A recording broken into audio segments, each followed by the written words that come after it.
everyone, it's Kristen. So I have another quick foundation review for you. And actually, I feel like if this one is quick enough, I may tag another one and just put it into 2 videos for you. So the foundation that I'm talking about, the foundation that I'm talking about today is the Covergirl Simply Ageless Foundation. And I have the color 225, and it's the one with Olay, so it's got that little swirl in it, and it looks like that. This product is it was recommended to me, and I really do enjoy it. But I think actually I'll show you the clip of me putting it on, and then we'll come back and talk about it.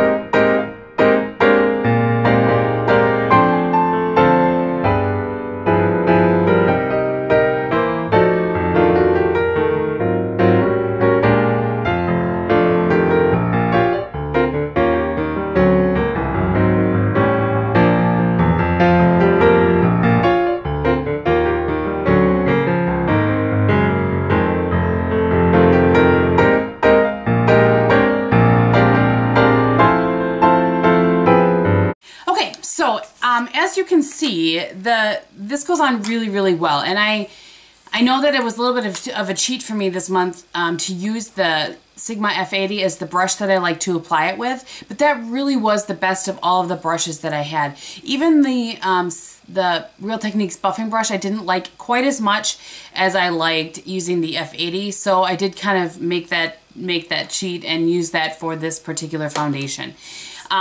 So we'll kind of, run down my normal scale. As far as finish, I really do like the finish of it. I feel like it is matte without being blah. I've kind of talked about that before. So it has a little bit of dewiness without actually being dewy. It's not tacky to the touch at all. So I absolutely give it its full point for that. Longevity is where I kind of have an issue with this foundation. It does not last very long at all. I have... The best way that I found to get it to last is to use the Olay, the Covergirl Olay powder with it. And this is just pressed powder. Oh, it looks like this. And I have, this really does help make it last. Or the Milani Multitasker powder. I've tried that as well. And that adds a little more coverage too, if you want that. So I kind of give it a half a point for longevity. For packaging, I like this packaging. I realize it's not the most... it's not the most hygienic, that is the word I'm looking for, because you're sticking your brush back into it, but I wash my brush before I stick it back into here, so, and my face is clean when I'm, you know what I'm saying. So I do kind of like that, and I think it's travel friendly. It does have up here something that opens up and a sponge in there. I've not used the sponge. I don't ever use sponge for application, so I give it a full point for that. I also gave it a full point for color range. It really has a nice color range. So, girls that are lighter than me, girls that are darker than me, I think you could definitely find a color within this range that will work for you. And then the last thing is coverage. This gives a decent coverage. It's not quite as full as I'd like, but it's definitely a medium to full, and you can see that in the clip. So I kind of gave it 3/4 of a point for coverage. I really felt like it covered up mostly, and the only thing it didn't is kind of some problem areas. And I used the concealer actually from the same line, and that with the powder over top, took care of that. So I didn't want to drop it all the way to a half a point. So I gave it 3/4 of a point. So the overall that I have on this is 4 1/4 points. I feel like this is a great foundation. If you have dry skin, this is a really nice foundation. You would think that any cream would be, but actually the one that I'm going to talk about after this did not work as well. So there's a little preview. So that one actually I'm going to record tomorrow, but I'm going to stick on to the end of this. So I will see you for that one. Okay, so the second foundation that I'm talking about in this video for you is going to be the other cream kind of compact foundation that I wanted to talk about in Drugstore December. That was a mouthful. And that's the Loreal TrueMatch Super Blendable Compact Makeup. This is an SPF 15. The color that I have is N2.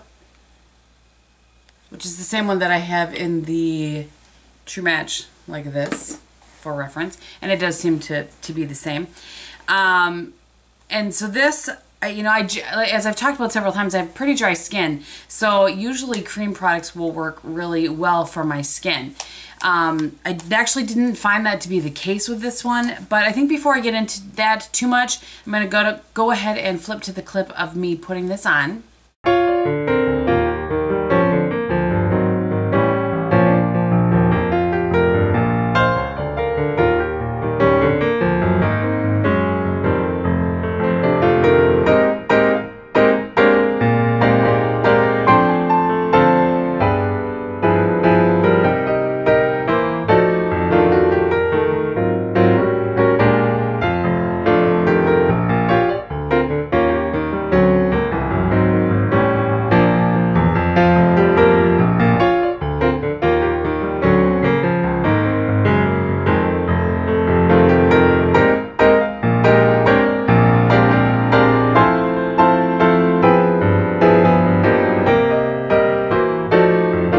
So as you can see, the coverage of this foundation, it's pretty good. I would call it a medium coverage. I wouldn't call it a full coverage by any means. You can definitely layer powder on top of it, and I have layered both the TrueMatch Super Blendable powder.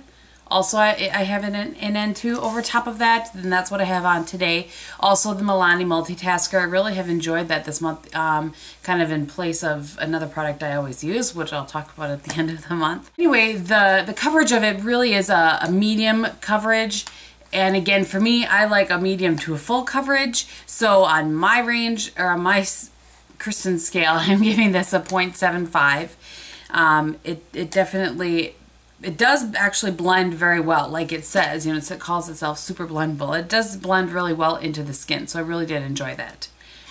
The color range on this is great as well. There's quite a wide range from darker skins to lighter skins, so this gets a full point for the color range. I don't know. I mean, I realize it doesn't affect me so much, but I have friends that it affects, so I really want a product to have a great color range for everybody that would want to try it.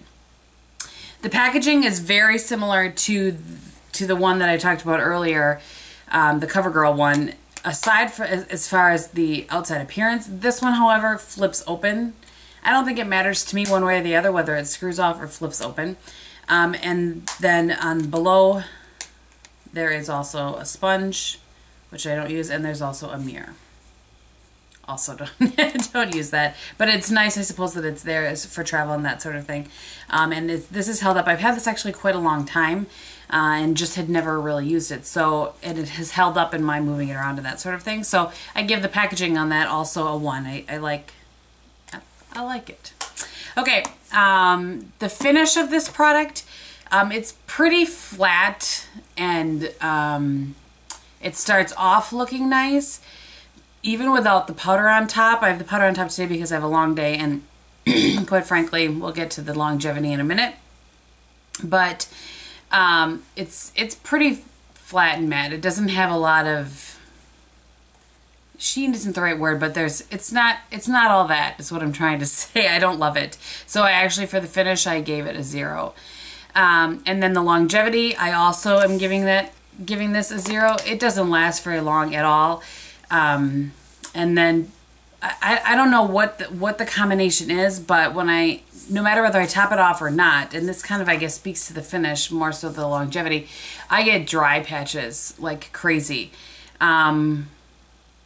Mostly kind of around here and here. I don't know why those are the places, sometimes here, but I don't like how it looks, and that's after maybe about 6 hours. So usually cream products on my dry skin work really, really well. For some reason, this dries my skin out. So that was a disappointment for me. So I ended up only giving this a 2 3/4 rating. So that's sad. But anyway, so that is the review that I have on that. The makeup that I was wearing in the earlier portion of the video, you will actually see me run that down on, or you actually already saw me run that down on Tuesday, so you know what that is. So thank you so much for watching these reviews. I hope that they were helpful. If you have any questions, leave them below. If you're not interested in what I'm wearing on my face today, thank you so much for watching, and if you are, then I will run it down quickly for you. So you know what I have on my face for some foundation. I have my glasses on today, by the way, because I'm headed to the eye doctor after work and before a holiday party. And I need to have my contacts out, and they're just a pain in the keister to deal with. So I'm just not wearing them today. Okay, bronzer is the NYC in Sunny. Blush, I have Mellow Wine from Wet n Wild, which looks like that. On my eyes today, I used Bad to the Bronze as a base. And then I took one of my favorite quads from Alverde. Alverde, I think I'm saying that right. And I took this color here, which is pretty light, but I put that over the Bad to the Bronze because I wanted to give it a little more dimension. And then on the outer third, I patted in this color right here. Took this dark one underneath and used this as a highlight, obviously. It's not really exciting, I know. Oh, Colorstay brown eyeliner. And then on my lips today, I used a Catrice. It's the Ultimate Color in Be Natural color 10. Just pretty light. I'll swatch it there for you. This is hard to swatch because it's got this funny little groove on it. There. Looks like that by itself.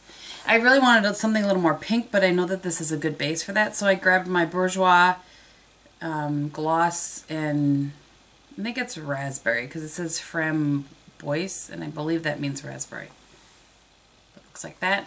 It's one that has glitter on the top of it that we know that's never happening. And it looks like that. So that is my face today. I hope that you guys enjoyed it. Thank you so much for watching, and I will talk to you soon. Bye!